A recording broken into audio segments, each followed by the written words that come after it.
कुछ लोगों के कुछ उत्सव तुम्हारे ही माध्यम से मनाए जाएंगे, पर तुम्हारे बिना किसी नुकसान के तुम्हारी इच्छा अनुसार ही होंगे, और तुम जितना सोच रहे हो उससे सुंदर होगा। और एक बात याद रखना कि उस बच्चे के लिए तो मैं यहीं से बैठकर आशीर्वाद दे रहा हूँ, पर तुम जो पीछे से कर रहे हो ना, पर्दे के पीछे का वो कारीगर जो चेहरे पर खुशियाँ बांटने की कोशिश कर रहा है, तुम्हारे लिए मैं वहाँ शामिल होऊंगा। तुमने जो भी चढ़ाया है ना, उसे पूरी तरह दरबार में स्वीकार किया गया है। और कुछ चीज़ें तुम भूल गए थे चढ़ाना, क्योंकि उतना चाहिए ही नहीं था। जितना चाहिए था सिर्फ उतनी ही तुम्हारे बुद्धि में याद दिलाई गई थी। तो इस बात को समझ लो, तुमने जो किया है बहुत सुंदर किया है और इच्छा अनुसार किया है। अगर तुम अपनी मेज को साफ रखोगे, अपने कमरे को साफ रखोगे ना, तो तुम्हारे मन में अपने आप ही शांति और प्रसन्नता आ जाएगी। याद रखना, गंदगी किसी को पसंद नहीं है।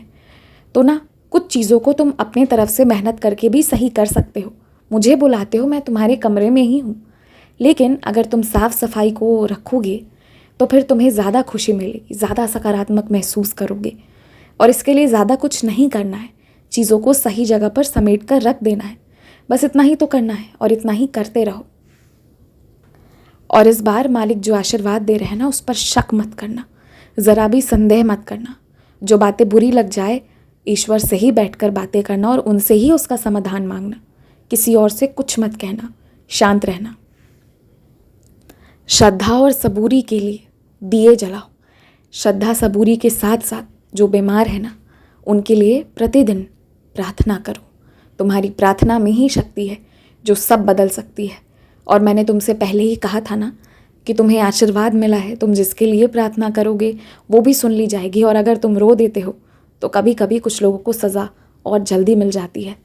तो किसी के लिए भी कुछ भी कहने से पहले सोच समझ कर बोलना, अच्छा हो या बुरा। कोशिश करो कि बुरा मत बोलो। अब तुम अपने आप को कभी कभी मेरी जगह से रख कर देखो और माफ़ करना सीख जाओ, क्योंकि तुम्हें बड़ा बनना है, ऊंचाइयों तक जाना है। और उसके अलावा तुम पर ईश्वर की बहुत कृपा है। इस कृपा को कभी गंवाना मत।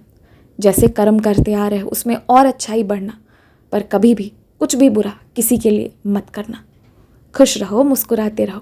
तुमने जो तोहफा जितना लिया है उतना ही काफ़ी है, उससे ज़्यादा मत लेना, वरना शायद वो अस्वीकार भी हो सकता है।